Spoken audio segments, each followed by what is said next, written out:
कभी ना कहो कि हमारे दिन खराब हैं, आप ये सोचो कि हम कांटों से घिरे हुए गुलाब हैं। रखो हौसला, वो मंजर भी आएगा, प्यासे के पास चल के समंदर भी आएगा। थक कर ना बैठ ए मंजिल के मुसाफिर, मंजिल भी मिलेगी और जीने का मज़ा भी आएगा। बस्ती में विस्थापकों की दयनीय स्थितियों के बारे में आपको अवगत कराते हैं, जहाँ पर ना तो बिजली की कोई व्यवस्था है, ना किसी प्रकार से प्रसाधन की व्यवस्था है, और आए दिन यहाँ पर इन पर इतनी समस्याएं खड़ी हो रही हैं और इनकी सुनवाई के लिए कोई यहाँ पर कोई खड़ा नहीं हो रहा। आप स्वयं देख सकते हैं, परसों के दिन हवा चली जिस कारण से एक घर भी पूरा उजड़ चुका है। उन गरीबों से पूछिए जिनका ये घर टूटा, उन पर क्या बीतेगी। आज हम यहाँ के निवासियों से मिलते हैं और उनके हालातों के बारे में जानते हैं।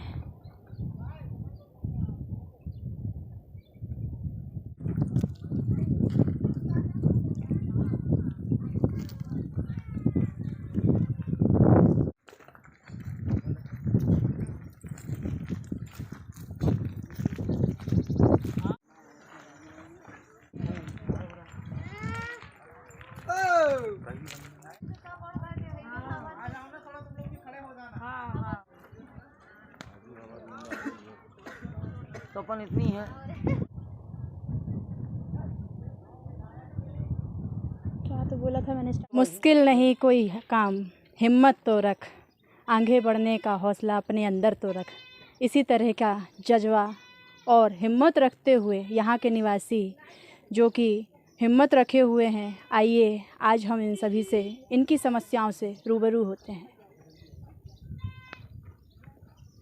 हमारे यहाँ ही छोटे छोटे बच्चे हैं, जब से आए हैं कहीं लेटरिन कहीं उल्टी हैं, सब कर रहे हैं, तिरपाले तपती हैं, कैसे रखेंगे बच्चों को? न पढ़ाई न लिखाई कुछ नहीं हो पा रही बच्चों का।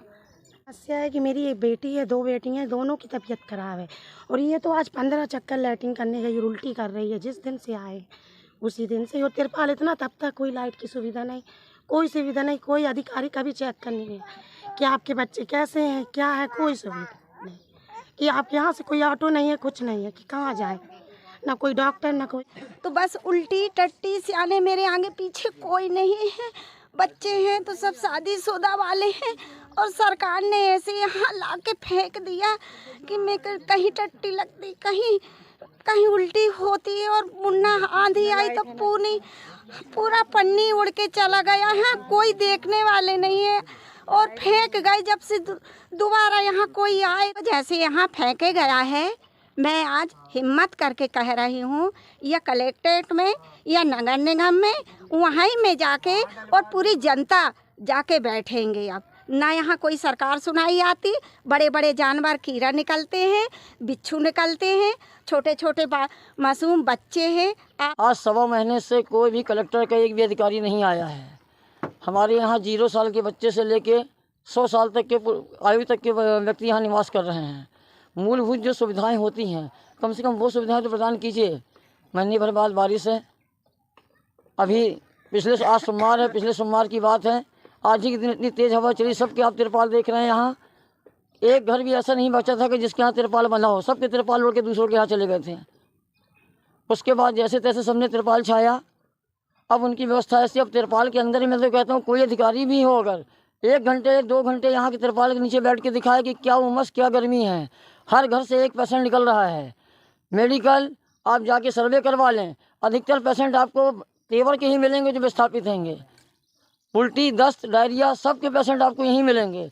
शासन से निवेदन है, प्रशासन से निवेदन है, एक स्वास्थ्य शिविर दें, साथ में कुछ ऐसी सुविधाएं, मूलभूत जो सुविधाएं हैं ऐसी। छोटे छोटे से बच्चे जो धूप में देखिए कैसे तप रहे हैं, परेशान हो रहे हैं। आइए हम इनकी समस्याओं को भी जानते हैं। हम लोगों को जिस बस्ती से खाली करा के यहाँ भेजा गया है, यहाँ पे ना पानी की व्यवस्था है सही ढंग से, ना नाली की व्यवस्था, ना लाइट की व्यवस्था है। यहाँ धूप में हम लोग सब तप रहे हैं, लोग बीमार पड़ रहे हैं, आँव पड़ रही, पेचिश पड़ रही। मीडिया अपना काम कर रही है, मीडिया कोशिश कर रही है कि हम विस्थापितों की, हम मजबूर लोगों की जो समस्याएं हैं, हम लोगों की जो दिक्कत परेशानियां हैं, वो जल्द से जल्द समस्याओं का निराकरण हो। लेकिन मुझे नहीं लगता है कि इस तरीके से समस्याएं को शासन और प्रशासन और प्रतिनिधि कोई भी हमारी जनता की पुकार या गरीबों की पुकार को सुन रहा हो। मैं सरकार से एक रिक्वेस्ट करूंगा, माननीय कलेक्टर महोदय से, माननीय नगर निगम आयुक्त जी से, कि साहब आपने जिस तरीके से, जितनी त्वरित तरीके से और जितनी जल्दबाजी से वहाँ से मकान आपने तोड़े थे, आप कृपया करके उतनी ही जल्दी से हम लोग को पीएम आवास योजना की किस्त और बाकी जो भी मूलभूत सुविधाएं हैं, इन सब चीज़ों को उपलब्ध करा करके हम लोग की व्यवस्थाएं कराएं। हम लोग इतने परेशान हैं कि जिसका वर्णन करना शायद मुझे नहीं लगता है कि मैं किसी प्रकार से कर पाऊँ। और मैं तो आपसे निवेदन करूँगा, जितने भी हमारे नेता हैं, शासनिक प्रशासनिक अधिकारी जो भी हैं, हम उन सभी से निवेदन करेंगे कि वो 2 घंटे मात्र यहाँ पे आकर के क्यों नहीं देखते। 2 घंटे हमारे पंडाल में, हमारे त्रिपाल के नीचे आकर के देखें ना। हम 4 से 5 दिन का टाइम और मांगते हैं सरकार से और कहते हैं कि यदि हमारी मूलभूत सुविधाओं से यदि हम लोग को नहीं कराया गया, मूलभूत सुविधाएं हमें नहीं दिलाई गई, तो हम मजबूरन कलेक्टर महोदय कलेक्ट्रेट में और नगर निगम में दोनों जगह पे धरना प्रदर्शन करने के लिए मजबूर होंगे। मैं पार्षद वार्ड नंबर 71 नगर निगम जबलपुर। मेरे वार्ड में मदन महल पहाड़ी से 500 परिवार विस्थापित हुए हैं। विस्थापन करीब 1.5 माह करीब का समय बीत गया है और विस्थापित टेंट के नीचे एक बिल्कुल भीषण गर्मी में निवास कर रहे हैं। ना उनके यहाँ लाइट है, ना रोड है, ना शौचालय की कोई व्यवस्था है। निगम द्वारा जो शौचालय रखे गए हैं वो टूटे फूटे हैं, जिसमें और बीमारी फैलने का भी खतरा है। मैंने बार बार अधिकारियों को आगाह किया, कलेक्टर साहब से, नगर निगम कमिश्नर साहब से, कि एक बार मौके पे आके मुआयना किया जाए। आज तक मौके पे आके कोई मुआयना नहीं किया गया। अभी भीषण गर्मी में उन लोग इतनी परेशानी झेल रहे हैं। 1.5 महीने बाद जब बरसात आएगी तो फिर सारी बरसात में भी उनको बहुत परेशानियां होंगी।